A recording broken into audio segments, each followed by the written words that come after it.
name is Karen Lazarus, and I am a physician, and I am also a certified iRest Yoga Nidra teacher.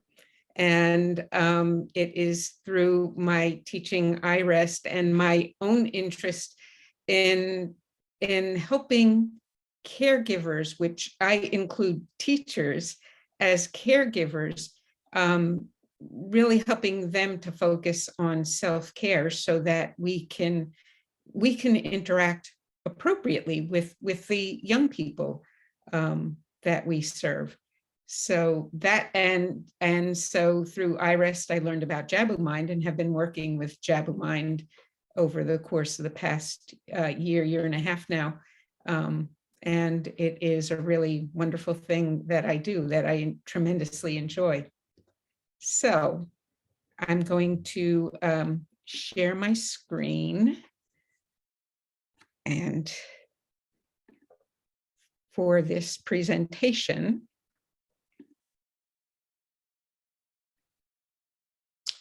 and so as we begin this presentation, I invite you first to check in with your nervous system.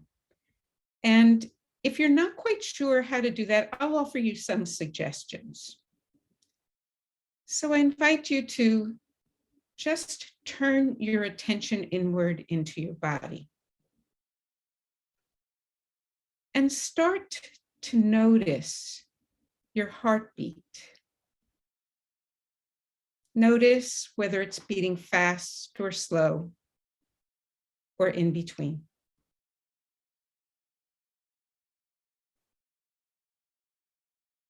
And now notice your breath.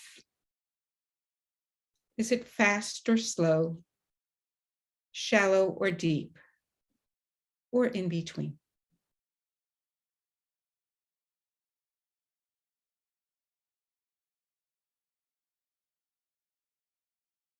And now notice your muscles. Are they tense or relaxed?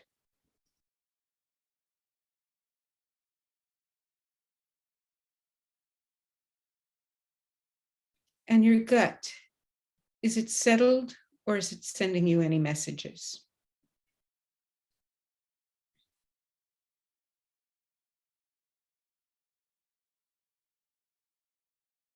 And checking in with your emotional tone or mood in this moment. Just noticing.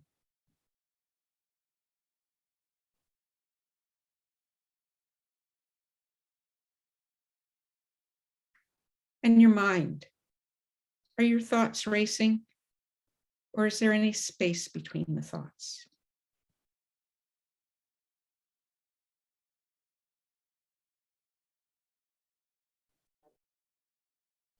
And now taking all that information and putting it together, and on a scale of 0 to 10, what is your level of well-being or okayness in this moment, where 10 is nothing could be better, and a 0 is, well, 0. However, I suspect that nobody's at a 0 right now because your heart is beating, your lungs are breathing, and you managed to make it here right now.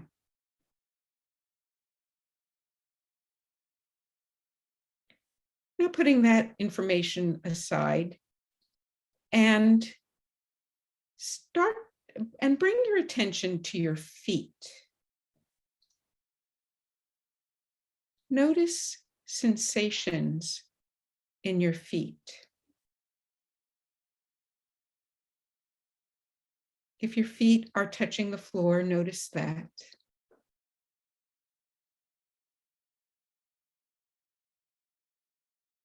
Now notice sensations in your left foot. Just sensing your left foot.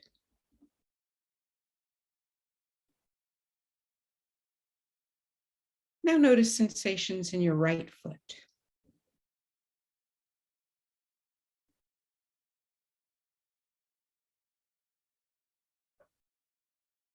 And now perhaps alternating from one foot to the other in your own time.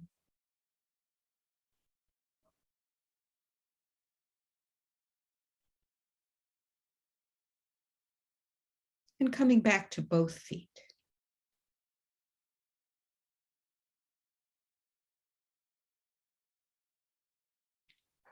Now shifting your attention to your breath. Noticing the body breathing.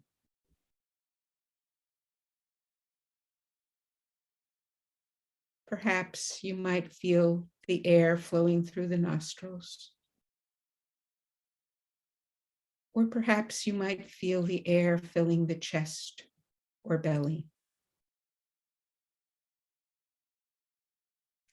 Really feeling the sensation of the breath.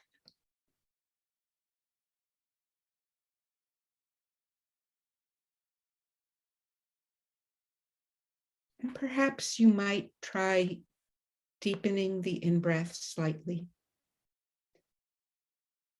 and really slowing the out-breath.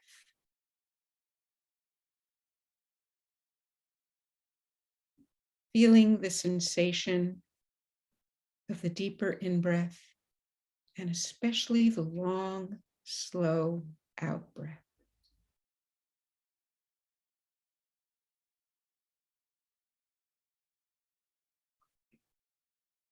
Feeling the body breathing.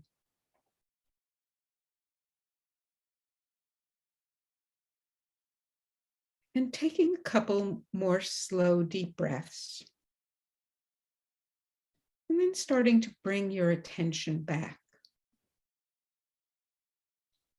And as you do, I have a question for you, and you're welcome to unmute yourself to answer this question if you have an answer for us.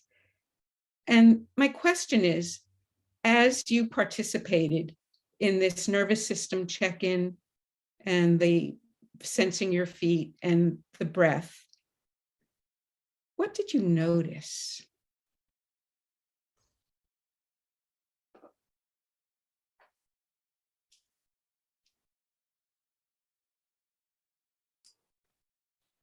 Coldness. Coldness.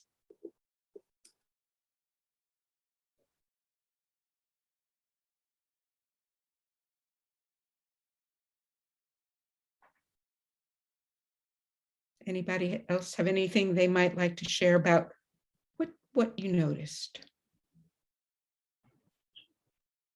It helped me rewind from the day. Helped you rewind.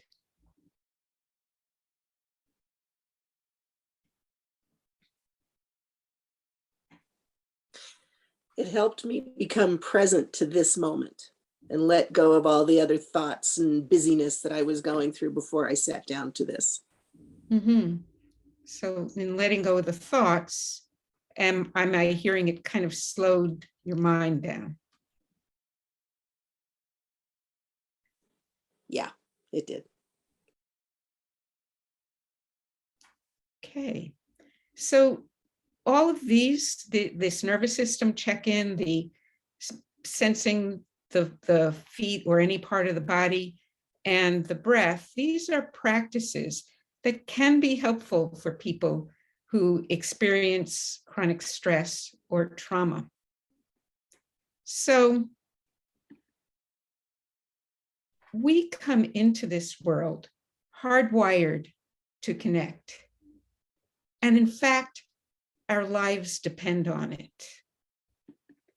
And when our connection to our caregivers is healthy, safe, and secure, then we're able to grow and learn and thrive.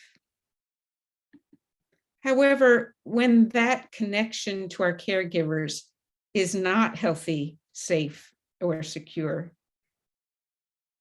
or when other experiences happen that are challenging to us, what we can end up with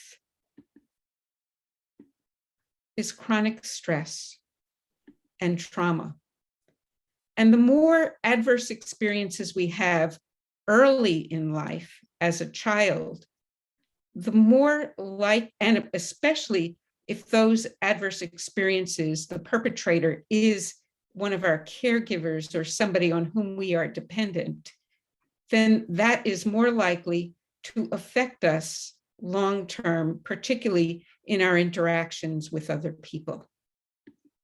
So what we're going to talk about in this conversation is the nervous system, how it responds when we feel safe and how it responds when we don't feel safe. The dysregulation that occurs when we don't feel safe that can lead to either activation or shutdown, and how we can come back to regulation either through co-regulation or self-regulation.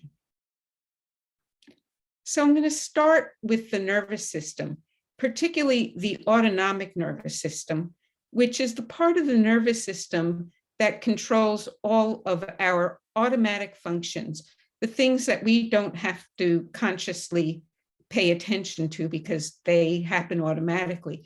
And these are things that we touched on in that nervous system check-in. So this would be the heartbeat, the breath, digestion, and these are controlled by the autonomic nervous system. And when I learned about the autonomic nervous system decades ago, I learned that there were basically two different states that we would experience, depending on how our circumstances are around us, whether we feel safe or not. However, what I have since learned is this picture is not complete. And what I learned that from was the polyvagal theory, which is a theory that was created by a scientist by the name of Stephen Porges. And so I'm going to give you a picture of the autonomic nervous system through the lens of the polyvagal theory. And in order to do that, I'd like to introduce you to your vagus nerve. And the vagus nerve is the longest nerve in the body, and it wanders through the body. And in fact, the word vagus comes from a word that means wanderer. So the vagus nerve originates in the brainstem, which is the part of the brain that is responsible for all our basic survival functions, like the heartbeat and the breath and blood pressure and digestion and elimination. And so it originates in the brainstem, and then it wanders through the body and it innervates the gut, the diaphragm, the lungs, the heart, the larynx and pharynx, or the voice box and the throat, and the facial muscles. And there's even a branch that innervates the teeny tiny muscles in the middle ear. And what we learned from polyvagal theory is that there are two branches of the vagus nerve, and they have completely different functions. They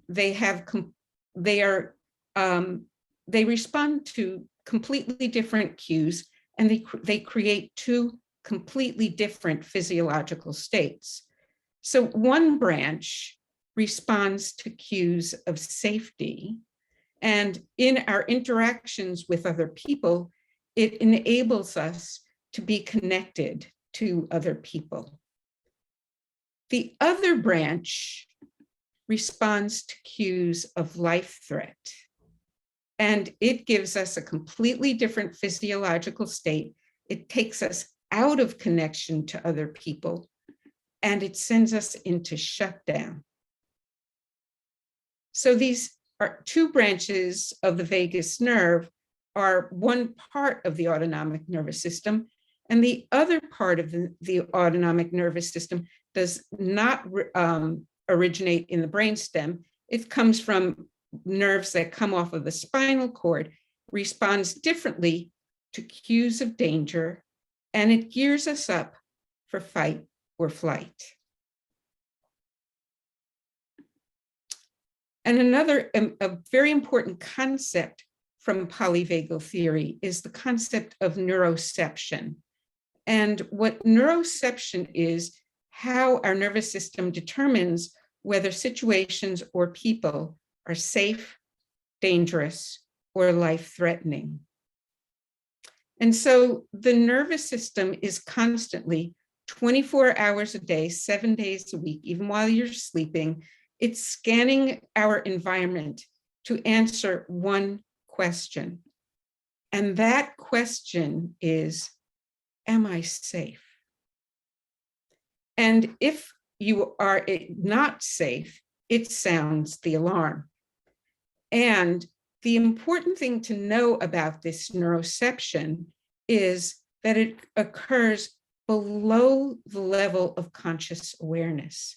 So it's not a choice. This is just happening automatically. And in our interactions with other people, that comes, what we get this neuroception from is facial expressions, body language, and rhythm and tone of voice. So there are 3 possibilities that we get from our neuroception: safety, danger, and life threat. And they give us completely different physiological states.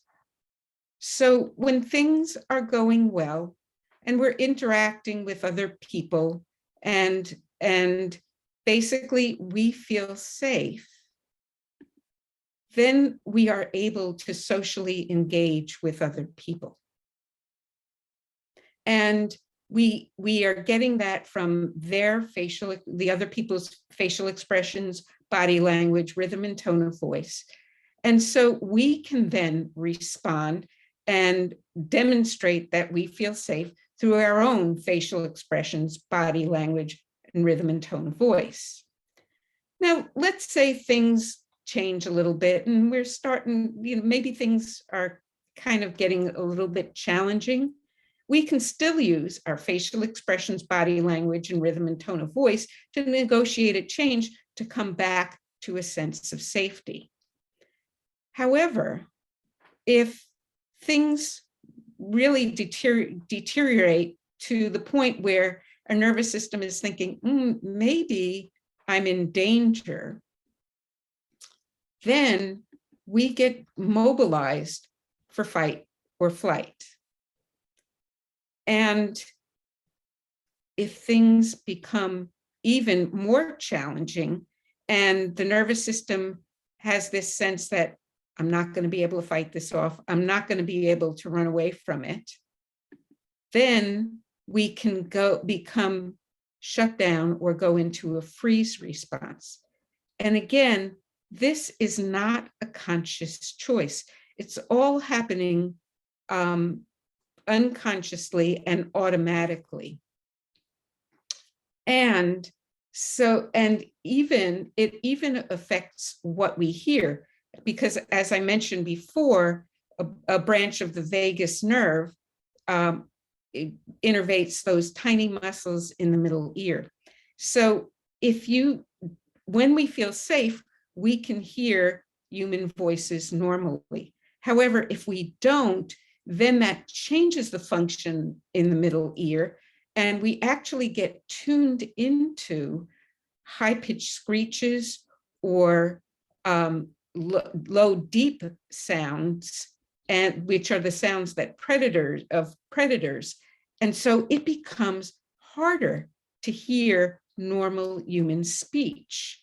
And so if you're yelling at somebody, that actually makes it more likely that they can't hear you, because now they don't feel safe and they're really focused on coming to a sense of safety. And so all of this, whatever we do, it is not happening consciously, it's all happening in service of survival. And the important thing to understand about this state of safety, where we are able to interact with one another, it is only when we feel safe that we can really socially connect. And this is a state where there's less demand on the body. And it is only in this state that we can experience health, growth, and restoration. And this is the only state in which we can really learn. So I have a question for you. And again, I invite anybody who would like to answer this question to unmute yourself.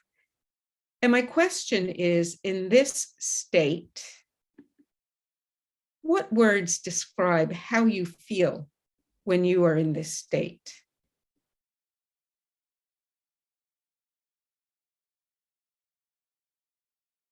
One of my words is well-being, and there are many, many other words to describe it.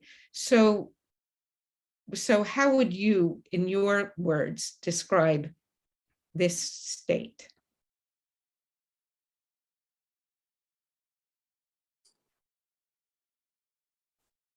Ease.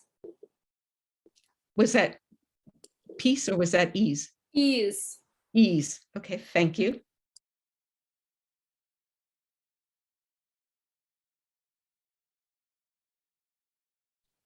Other words?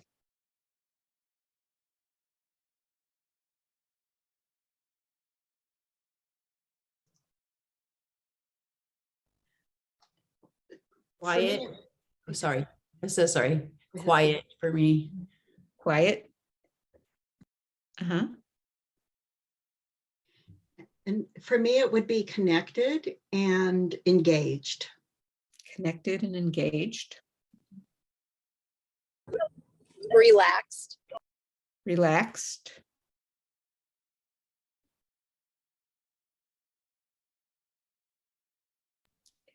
Any other words? Sorry, another one just came to me. Heavy. Heavy. Okay.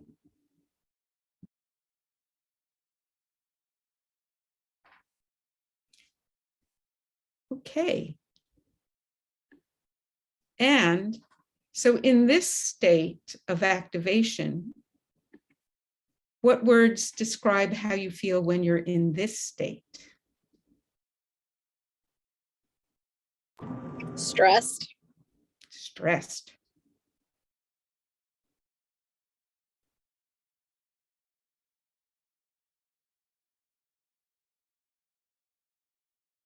Any other words?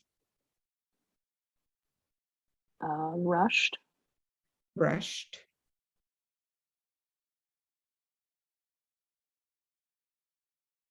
There are no wrong answers. You feel what you feel. Unpredictable. Unpredictable.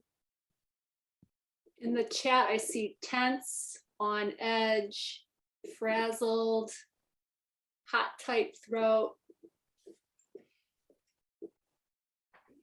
Okay. And so another question related to this, when you feel these feelings and you're in this state, what does that make you feel like you want to do?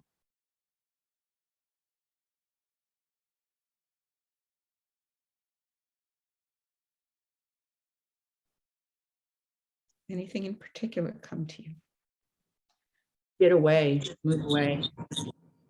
Shut down. Mm-hmm. Okay. Give up.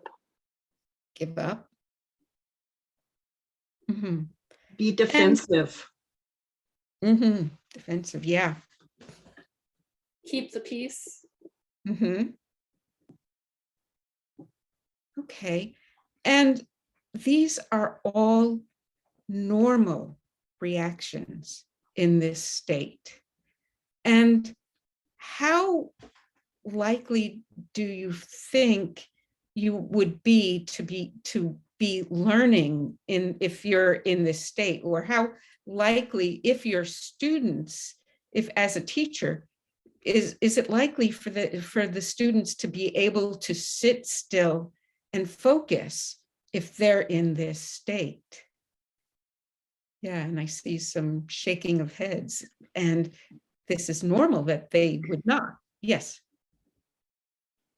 I think they're just going to be so distracted by whatever it is that's going on that they can't regulate that emotion. And then the fact that they can't regulate that emotion defers that concentration into that instead of the task at hand. Sure. Yeah. Thank you. Okay. And how about in this state? What words describe how you feel when you're in this state?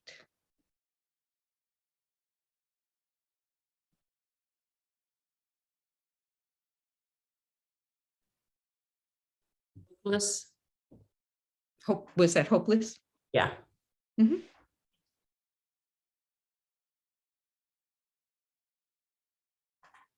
Anything else?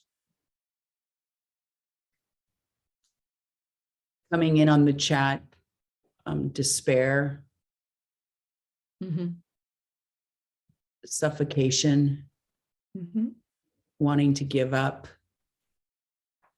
overwhelmed. Yeah. So again, in a state like this, what would that make you feel like you want to do? Well, some of these were already answers of what you want to do, like just giving up. And again, how well do you think that a student in a state like this is going to be able to pay attention and learn whatever it is as a teacher you were going to be teaching in your lesson? So, and these are all normal reactions. And so if these are the things that we with our mature brains are saying that we would experience, can we expect something more from our students or our own children if we have young children or grandchildren or whomever? So how do we get then from dysregulation to regulation? Well, one of the best ways to get to this to regulation is through co-regulation. And this is when one person with a regulated nervous system uses their regulated nervous system to soothe a dysregulated nervous system. And so think about an upset baby. Well, first of all, babies are not born with the ability to soothe themselves. This is something that they learn over time. So what do we do with an upset baby? Well, we would be likely to pick them up, hold them, perhaps we'd stroke them. We'd use a calm, soothing voice in order to help them to calm down. And over time, the more they do that, they recognize, there's somebody here who sees me, who gets me, who understands and can help me. And so they, over time, can learn to soothe themselves. But it isn't just babies, because even adults, even well into advanced old age, they can, if they're dysregulated, they can be regulated by a calm, regulated nervous system. Even people with dementia, that calm, soothing, it's like you're lending your own nervous system to calm and soothe them down. And this is dependent on attunement. So first, what we need to do is we need to recognize what's going on in our own nervous system, recognizing if we are becoming aroused, and we can do that through something like that nervous system check-in that we started with. And so that we can stay grounded, and we notice now the other person's dysregulation, and we stay grounded in ourselves so that we can basically lend our regulated nervous system to help the other person to come back to regulation. And this is all dependent on presence, which is another word for mindful awareness. So we have to first be attuned to ourselves, recognizing our own state. And the way that we do this is simply by just feeling whatever is arising in the moment within ourselves. And doing that with another part of the definition of mindfulness, doing it with kindness and compassion, avoiding judgment. And this is the way that we can get to self-regulation. And then from that self-regulation, that gives us the space to then provide co-regulation. So we have to be attuned to ourselves, attuned to the other person, recognizing their arousal. And again, we have to do this with kindness and compassion and avoiding judgment. And that's the way that we can come together and provide safety and connection for another person. And that's the way we get to love. And because what else does anybody really want but to be seen, to be heard, to feel safe and connected, and know that there are caring others and that we matter. So there are other tools that we can use to self-regulate, one of which is simply the breath. And there are various breathing exercises that we can choose to regulate ourselves. One of them is simply, as I spoke about in the very beginning, about taking a slow breath, but particularly slowing the out breath. So you might want to try that now, just taking a couple of slow, deep breaths, but really slowing the out breath and feeling what that feels like to do that. And there are a variety of ways that we can do this, if not just from instructing about the breath. We can do it through singing. We can do it through humming. We can do it through playing a wind instrument, even a simple kazoo. These are things that we use the breath that can bring us to regulation. Another thing that's really important, another tool, is movement, and particularly rhythmic movement, like dancing, and particularly if we're doing it with other people, but it doesn't have to be with other people. Rhythmic movement can simply be walking. But moving is something that can be very helpful for people who are shut down to just start to get them moving again. And other ways that we can use movement is by drumming. We can do it through Qigong or Tai Chi. We can do it by rhythmically and responsively by just passing a beach ball back and forth. These are rhythmic movements that we can do in conjunction with somebody else. These are things that can actually regulate the nervous system. So another thing that could be helpful is touch, caring touch. Now, if you're thinking, okay, I'm not supposed to touch my students, and after all, we're 2 years of social distancing, and we're certainly not supposed to be touching people if we're actually, I think that social distancing it was an improper word to use. I think the better term would be physical distancing, because if anything, we've needed social connection more in these last 2 years than at any time. But there still is a way, even if you're not touching other people, to use touch. And that is by instructing people in caring touch for themselves. And what you're seeing in this picture is hands on the heart, which is a particularly helpful thing to do. And you might want to try this now, putting one or both hands on your heart.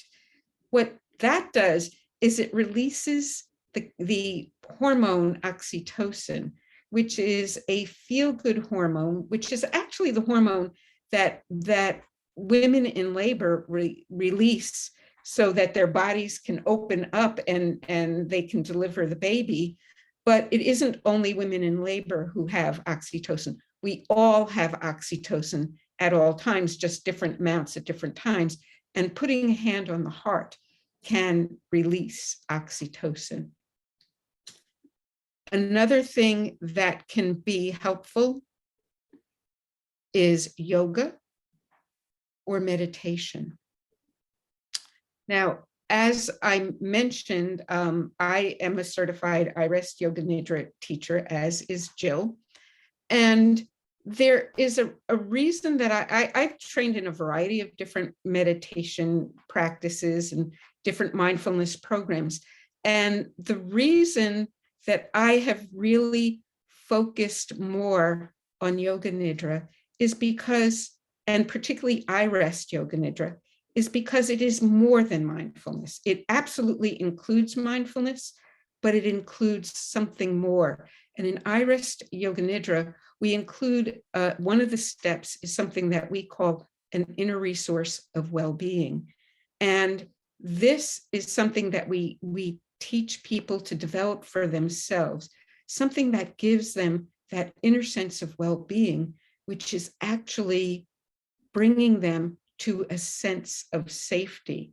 And I've spoken a lot about safety. Safety, coming to a sense of safety, is actually the first step in trauma treatment. So, so this is the reason that I particularly like Yoga Nidra. And so I am going to turn this over now to Jill, who's going to give you an experience of Yoga Nidra, I-Rest Yoga Nidra. Thank you, Karen. Jill, I do just, you yeah. need the screen share or should we It have? can stay, it can just stay with the tree and the sunset, if that's fine. I do not need the screen share, and people don't need to see the screen for this part of this part. So they can, if they want to close their eyes during this part, or, turn away from the screen, as long as they can hear my voice, that's the key here. If they want to be off camera, it's completely fine. So thanks for asking, Tracy. And what I love about this is we've been in our heads learning, and now this is going to be the practical application of that self-regulation piece. But I invite you just to experience it and not think your way through it, and just let my voice sort of fall away as you are experiencing and having your experience.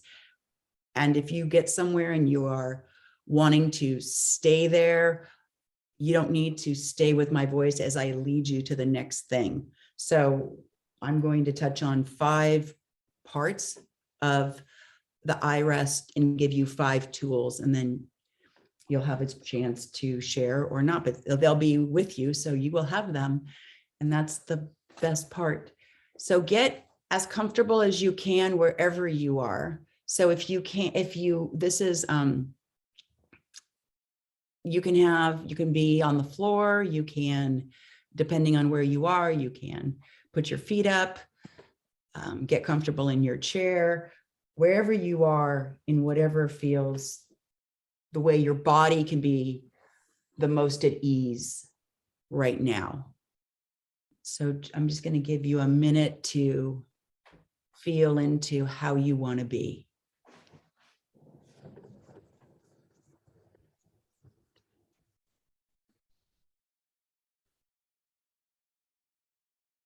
And then you can just kind of scan your body and see if you can make yourself just 1 or 2% more comfortable. What would it be? Just maybe it's even releasing your jaw, lightening your eyelids.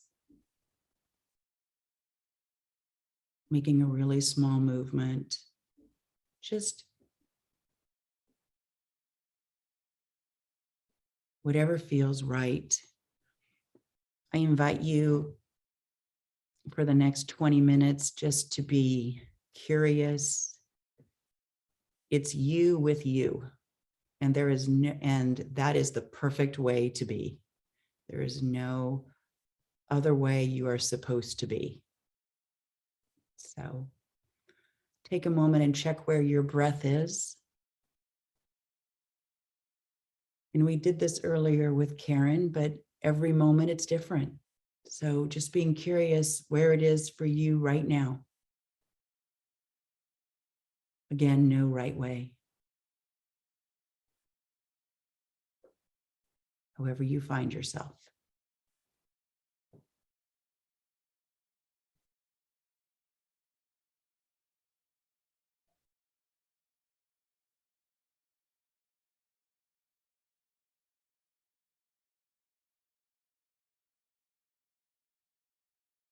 And gently count to yourself what the length of your inhale is, and gently count the length of your exhale.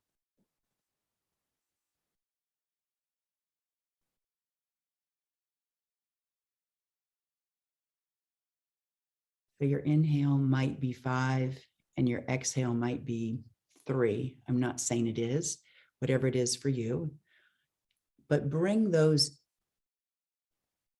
into symmetry. Make those the same number, whichever number is longer. So if my inhale was 5 and my exhale was 3, I'm going to try to make my exhale match at 5. So just try to take the bigger number and have your inhale and your exhale together without any forcing, just releasing into it.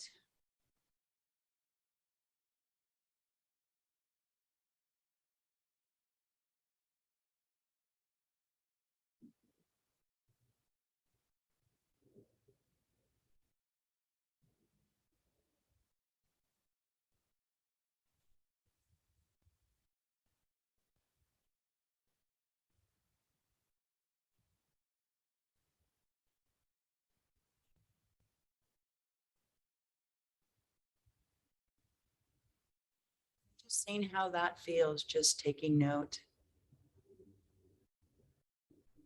And now come back to your natural breath, whatever it is for you now.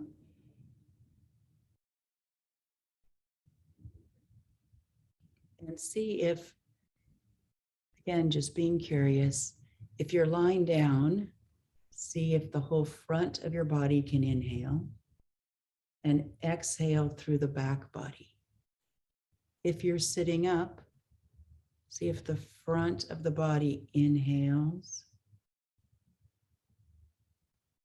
and exhaling, just melting down and releasing and relaxing down into this, to your seat and into your feet.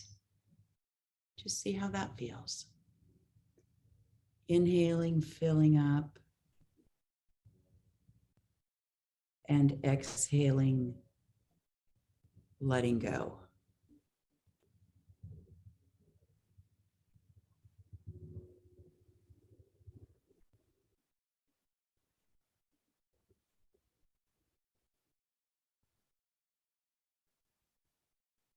There might be something that's coming up, a thought that you can even consciously let go, if, and see how that feels, using the breath as a tool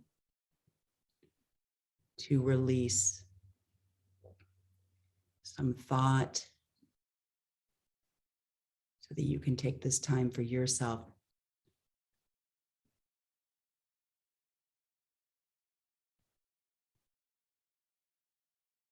Feeling into what's here now.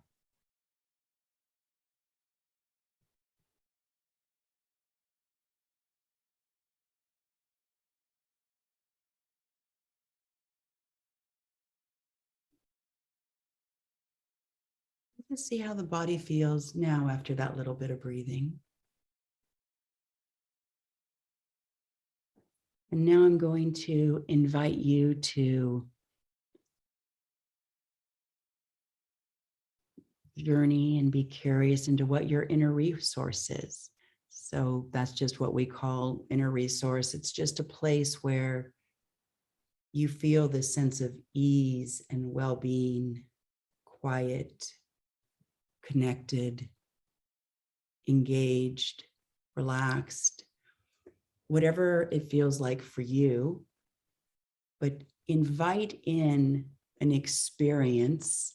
It can be real or imaginary, something, it can be from your childhood, or it can be something as recent as maybe seeing the sunrise this morning, whatever it could be, again, created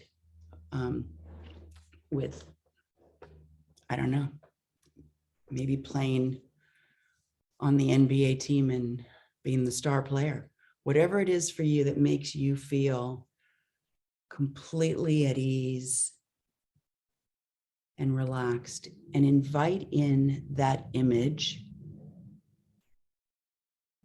into your body using all your 5 senses.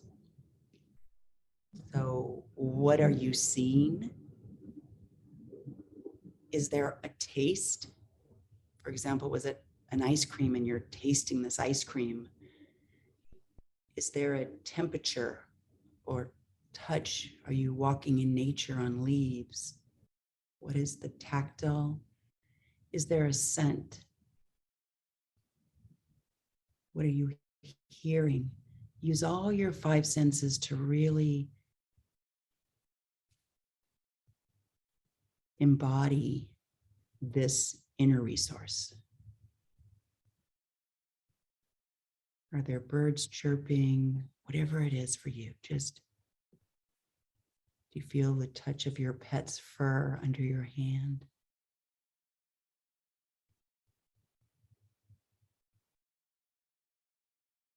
Inhale all of that embodiment of your inner resource into your whole body.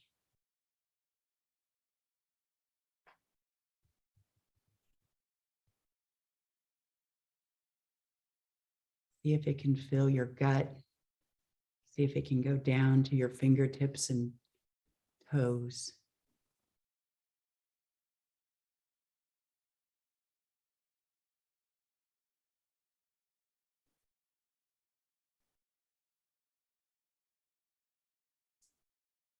Just notice what that feels like. Maybe there's a spaciousness or a lightness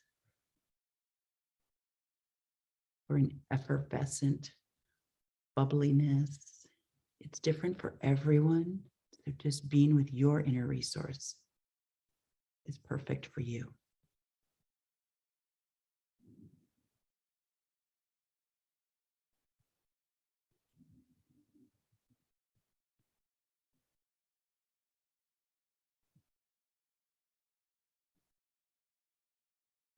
Just going to do a brief body sensing. You can stay with your inner resource if that feels good. If not, you can join us in the body sensing, bringing your attention to your tongue in your mouth. What does your tongue feel like?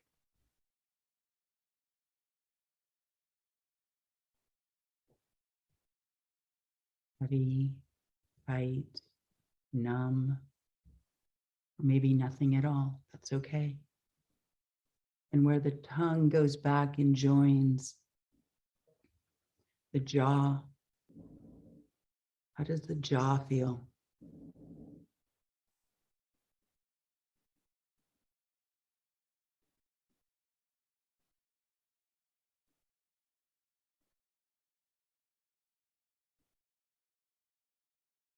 And the eyes, if you bring your attention to your eyes, the lids that are closing on your eyes, and then all the little muscles around the eyeball, the eye sockets. How are they after a long day of Zoom or stimulation in the classroom or driving?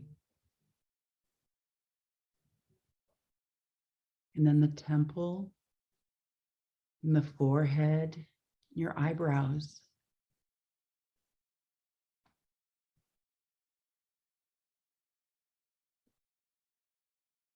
Just noting, relaxing and settling, feeling the whole scalp, the whole face and the whole head. And not just the skin, but the brain and the whole head, just feeling sense of ease.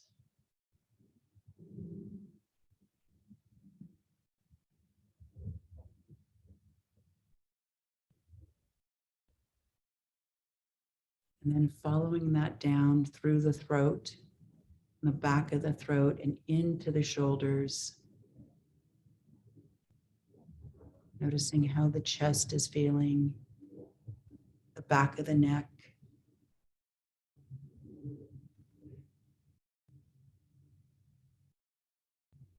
And following that felt sense down your right arm, all the way down to your hands and fingertips.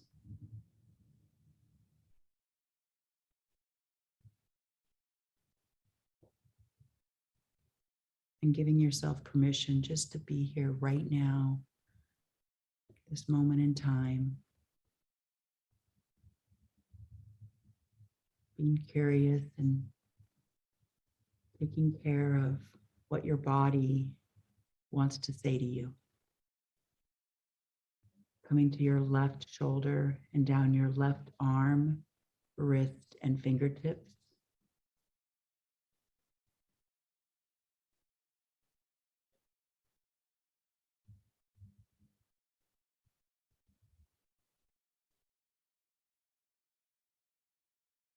Both arms heavy, relaxed.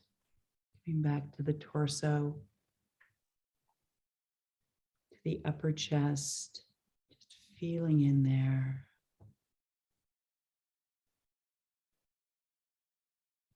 And then down into your lower gut and pelvis.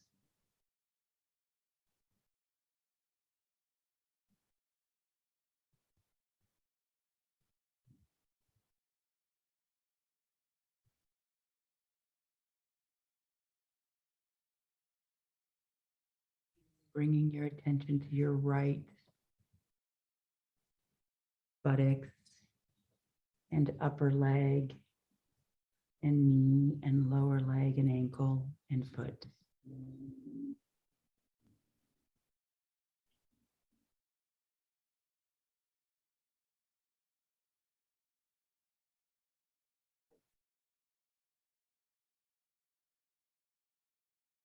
And then your left buttocks, upper leg, knee, calf, ankle, and foot.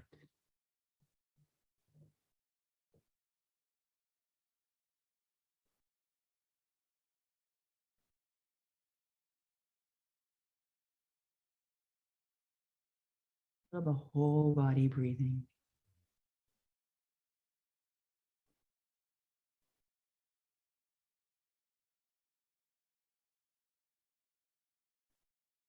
And if there's a part of your body that you noticed that felt a little bit more tight and another part that felt a little more spacious, maybe taking your breath to that place that feels a little bit more tight and being gentle on the exhale there.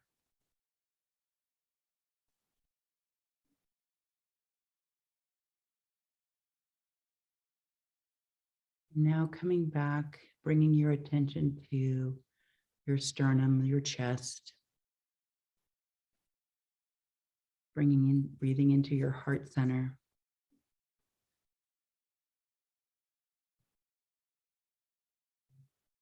Maybe there's something from our short practice today with your breath, with the inner resource, or with the body sensing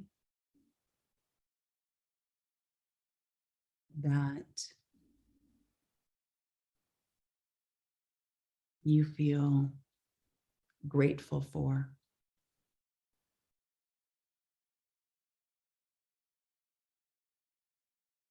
More deeper knowing that your body is letting bubble up for you.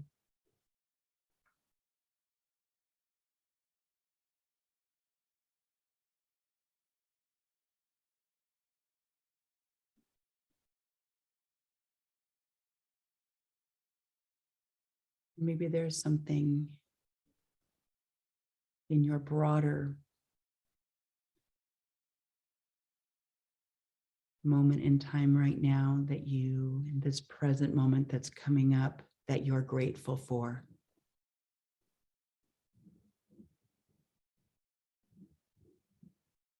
Go ahead and let that just fill you.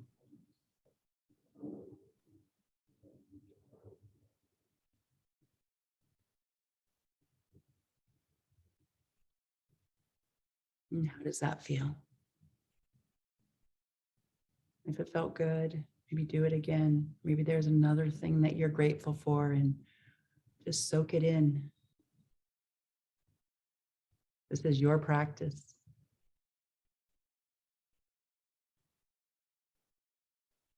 And you get to be your own guide.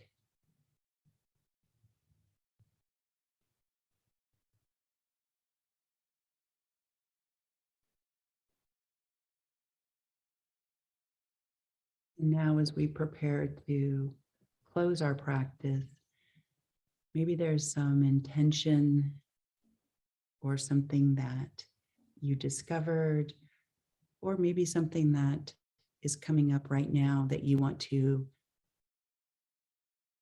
carry forward.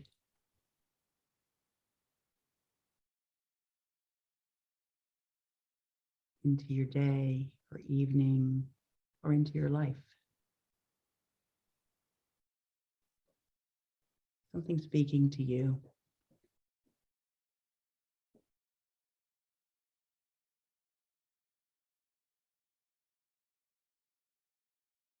Maybe another moment of gratitude for that inner intelligence, thanking that. You thanking you.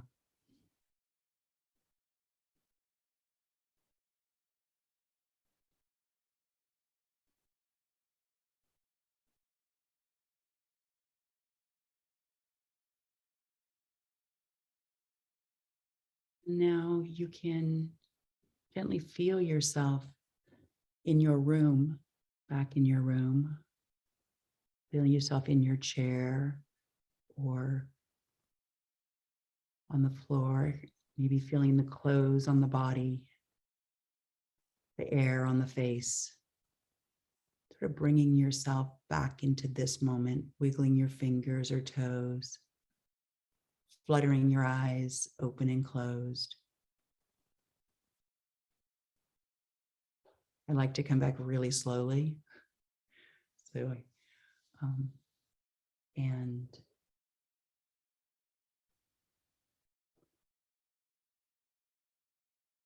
thank you for joining that Yoga Nidra IRES practice. And we will see what our timing is like to be able to share. There's a lot more of these meditations and practices that we have in the app that you can download for free, and it has meditations and check-ins, and then feedback for you on how you're feeling. And the 10-week mindfulness, we did 5 practices today: the breath, the inner resource, the body sensing, gratitude or joy, and the heart's intention. Those are 5 of the 10. And each week you're fed one more. So you don't have to do any thinking on it. You don't have to search for it. It's just given to you. And that the screenshots right there just show you kind of the basic outline of it. And the breathe now were put in specifically. Teachers asked, we surveyed hundreds, and they said, yeah, I will do this if it's quick and fast. And so these little are like 2-minute little breathe now exercises.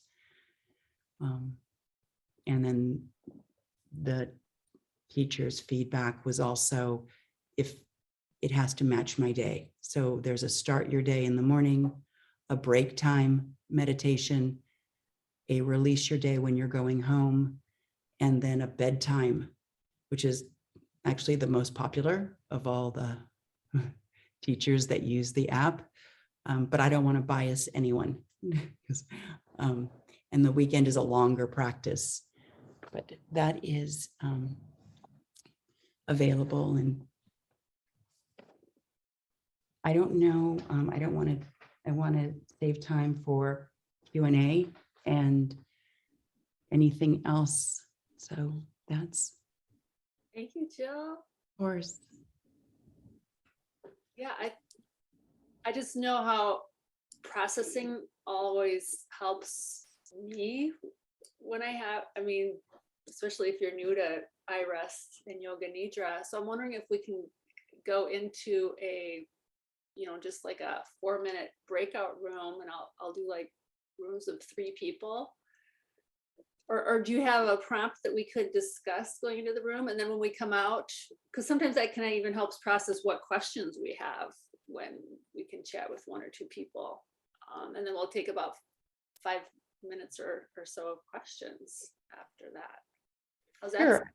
I think that sounds great. I think it's nice, especially when it can be new for people, or even if they're experienced in any kind of meditation. But I think maybe what you felt calming, and then what did you find more challenging?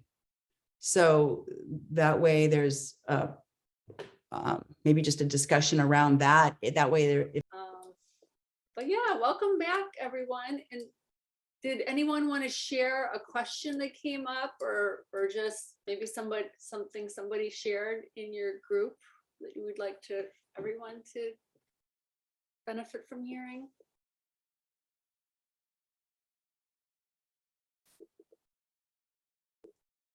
Has anybody done iRest before, or do you have any questions about? I kind of know the origins of iRest. I haven't had a training in yoga, so I learned about Yoga Nidra. But maybe just quickly, like, is there a structure with iRest, or because obviously we saw it was longer. Maybe Jill or Karen. Go ahead, Karen.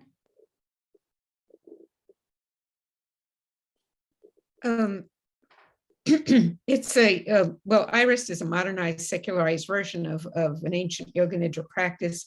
And it is basically a 10-step practice. As Jill mentioned, even in Mind, the way it's structured is to go through each of those steps week by week.